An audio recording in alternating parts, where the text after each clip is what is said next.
Rams fall to Seahawks 31-27 in NFC Championship game.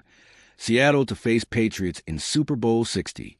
The Seattle Seahawks are heading to Super Bowl 60 following a stunning 31-27 victory over the Los Angeles Rams on Sunday, facing the Seahawks and the raucous 12th-man crowd at Lumen Field in Seattle. The Rams were unable to overcome a back-and-forth contest and earned their third Super Bowl appearance under head coach Sean McVay. It was the third matchup of the season between the two teams, which ended in Seattle's favor 2-1 with Sunday's victory. NFL MVP favorite Matthew Stafford finished the game with 374 yards passing and 3 touchdowns, while star receiver Puka Nacua had 5 catches for 109 yards and a touchdown. Stafford called the loss a tough pill to swallow. Disappointed that we lost.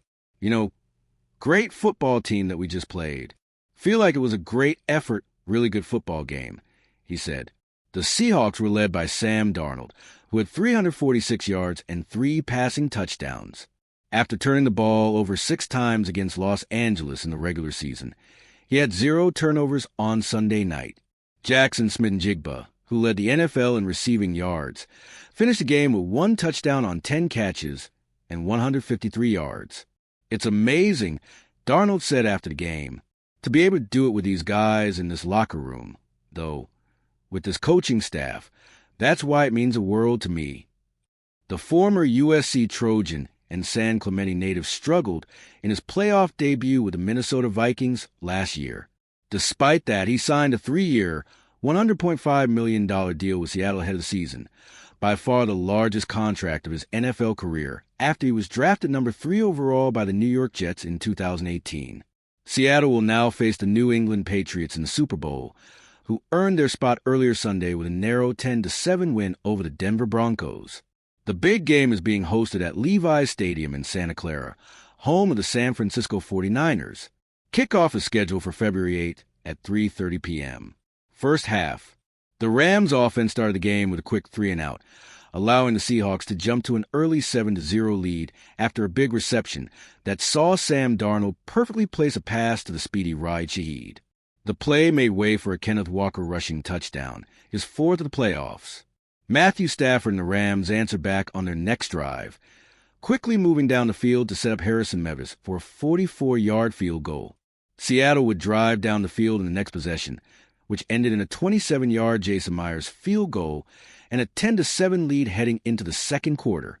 Again, the Rams would move down the field for another scoring drive after Mevis nailed a 50-yard field goal, putting them within 1 score.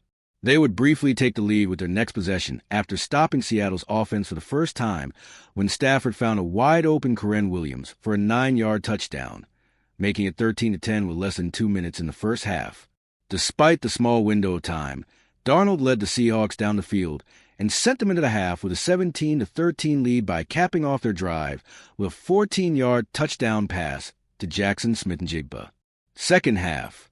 The Seahawks received the ball to begin the second half, and despite the Rams stopping their drive short of a score, Xavier Smith muffed a punt while falling backwards. Seattle recovered the ball at the 17-yard line and scored on their next play, a touchdown pass from Darnold to Jake Bobo. Stafford quickly led the Rams down the field and tossed an easy touchdown to Davante Adams to bring them within 1 score at 24-20. Seattle again answered, capping off a scoring drive with a 13-yard touchdown from former Ram and Super Bowl 56 MVP Cooper Kupp, giving them a 31-20 lead. The Rams released Kupp after the 2024-25 season, ending his 8 years in L.A. Perhaps the most important moment of the game happened in the final minutes of the third quarter, when what would have been a defensive stop from Seattle was nullified by an unsportsmanlike conduct penalty on defensive back Rick Woolen, which gave Los Angeles a second life and a first down. Their next play was a stellar 34-yard touchdown catch by Nacua as he was falling out of bounds. The Rams stopped the Seahawks on their next drive, gaining possession with the chance to take the lead. Despite converting on 1 4th down on the drive, Seattle successfully stopped the Rams short in the red zone when Devin Witherspoon broke up Stafford's pass. With their backs against the end zone and ball on the 6-yard line, Seattle drove down the field methodically as time continued to wind down. A decisive 3rd and 8 saw Kupp make another big catch against his former team as a successful slant ended in a Seattle first down.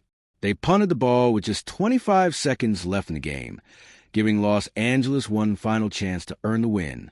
They fell just short as Nacua failed to get out of bounds on a long pass as time wound down, sending the Seahawks to the Super Bowl for a rematch of Super Bowl 69 in 2015. The matchup infamously ended up in New England's favor, 28-24, when Malcolm Butler intercepted then Seattle quarterback Russell Wilson on the goal line. New England previously topped the Los Angeles Chargers in the AFC wild card round, as their defense dominated the Bolts in a 16-3 win. They also beat the Houston Texans in the divisional round last weekend, 28-16. What's next? The Rams have a massive what-if as their season comes to a disappointing end. Stafford, who will turn 38 in February, could be mulling retirement, leaving the team's offense with a massive hole.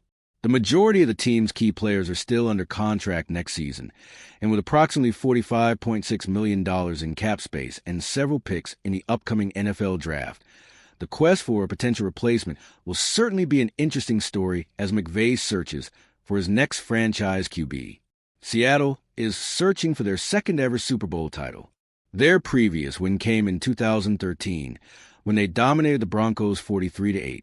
This is their first playoff appearance under head coach Mike Macdonald, who was hired ahead of the 2024 season. Macdonald previously coached under both Jim at the University of Michigan and John Harbaugh with the Baltimore Ravens in recent seasons.